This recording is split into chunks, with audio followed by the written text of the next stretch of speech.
You see it because it shines a very bright light on a topic that we have covered extensively on Fox News at night: children changing genders.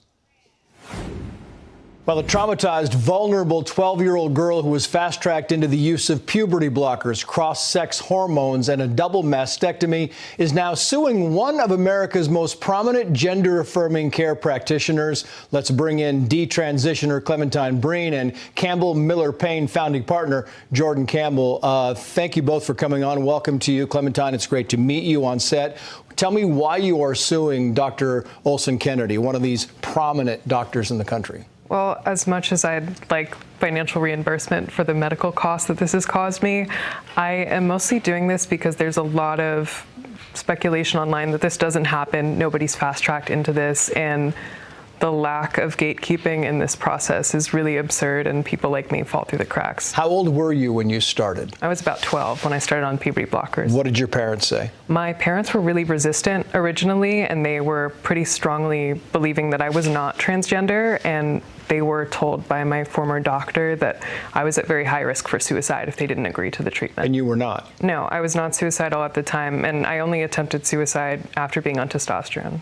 And when you finished, you were roughly how old? I finished testosterone, or I fully stopped taking testosterone earlier this year. And when did you decide this was not for you?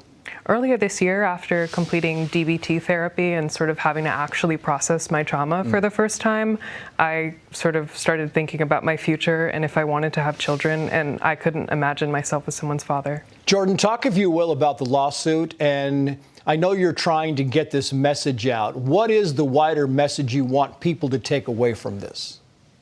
Yeah, Trey. So, Clementine is suing for medical negligence, and her story is, of course, unique. But what I can tell you is it is by no means isolated. And so by that, I mean, we started our firm with the sole mission of representing detransitioners and victims of radical gender ideology. And I can tell you that in just over a year and a half, we've spoken to over 125 potential plaintiffs or their families.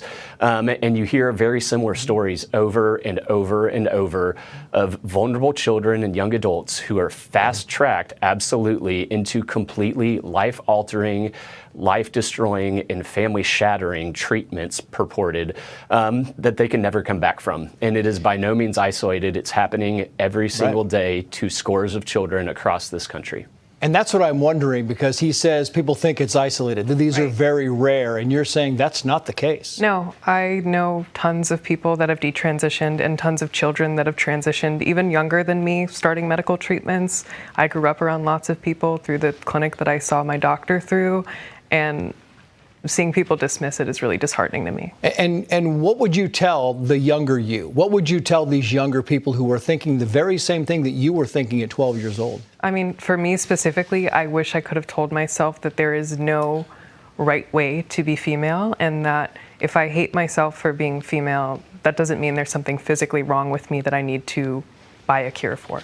I want to play this soundbite if I can, Jordan. This is Chloe Cole, and this is outside the Supreme Court during the recent arguments on this very subject. She had the following to say. Watch. Children are losing their health. They're losing their ability to grow up into adults. They're losing their ability to have children when they become adults. It's unconscionable. Basically, she thinks that children should be allowed to grow up with their bodies intact, Jordan. Well, I don't